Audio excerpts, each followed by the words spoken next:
우리 모두는요, 사실 굉장히 간단한 말 습관 그리고 생각 습관 하나만 가지고도 에너지 주파를 빵빵하게 올릴 수 있어요. 그래서 그로 인해 즐겁고 풍요로운 삶을 창조할 수 있죠.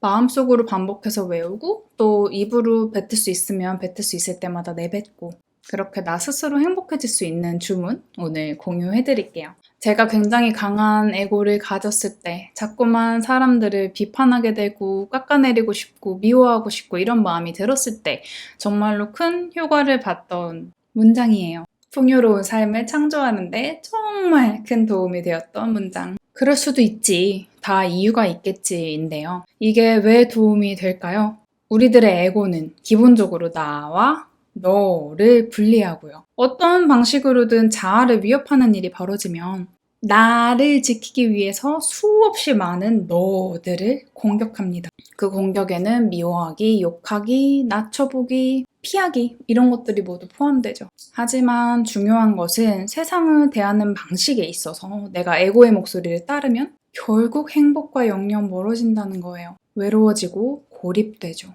왜냐면 애초에 하나로 일치된 순수 의식 그 자체인 나와 세상을 모른 채 하고 분리가 되어 있는 허구의 상태에 머물게 되기 때문입니다. 하지만 내 자아가 계속 공격을 받는 상황에서 타인을 있는 그대로 수용하는 건 절대로 쉽지 않은 일이에요. 성직자나 수행자들이 괜히 속세와 격리된 생활을 하는 게 아니죠. 그럼 우리는 어떻게 하면 에고에 덜 끄달리고 살 수 있을까요? 분리하지 말아야겠죠. 누군가가 나를 힘들게 하는 일이 일어나면 저 사람 왜 저래? 라는 마음부터 올라옵니다. 더 나아가서는 나라면 안 그래. 절대 안 그래. 진짜 한심하다. 이렇게 생각하고 더 큰 분리를 하죠.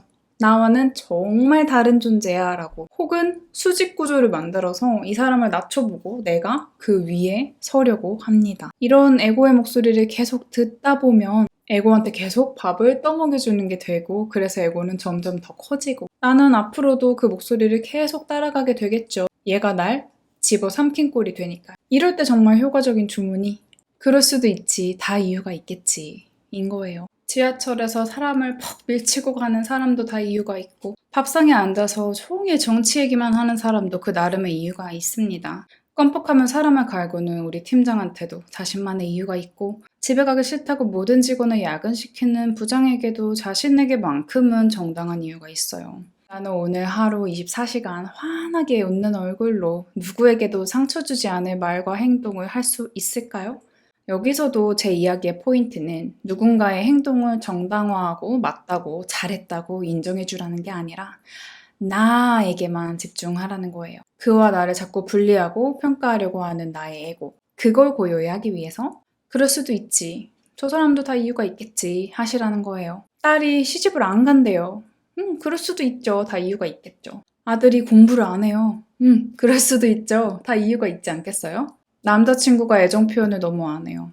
그럴 수도 있죠. 이유가 있겠죠. 동료가 일을 자꾸 떠넘겨요. 그럴 수도 있죠. 다 이유가 있겠죠. 운전자들이 너무 난폭해요. 그럴 수도 있죠. 다 이유가 있겠죠. 이렇게 하다 보면 세상으로부터 스트레스 받을 일이 정말로 없어요. 모두 각자의 이유가 있으니까요. 그냥 있는 그대로 수용해주는 거예요. 인정하고 칭찬해주는 게 아니라 수용하는 거예요. 내가 힘들지 않기 위해서. 나에게는 내 감정적 자유를 얻는 것이 목표가 되는 거죠. 그 사람이 그 행동을 하든 말든 내가 행복할 수 있다면 애초에 그 사람이 무슨 행동과 말을 하든 그게 무슨 상관이겠어요. 마음 공부를 하면서 사회적 이슈를 대하는 방법 그 영상은 따로 링크 해드릴 테니까 여기서 봐주시고요. 에고에 많이 사로잡힐수록 본인의 안정, 본인의 보호, 본인의 인생에 맞게 신경을 쓸 겨를이 없어요.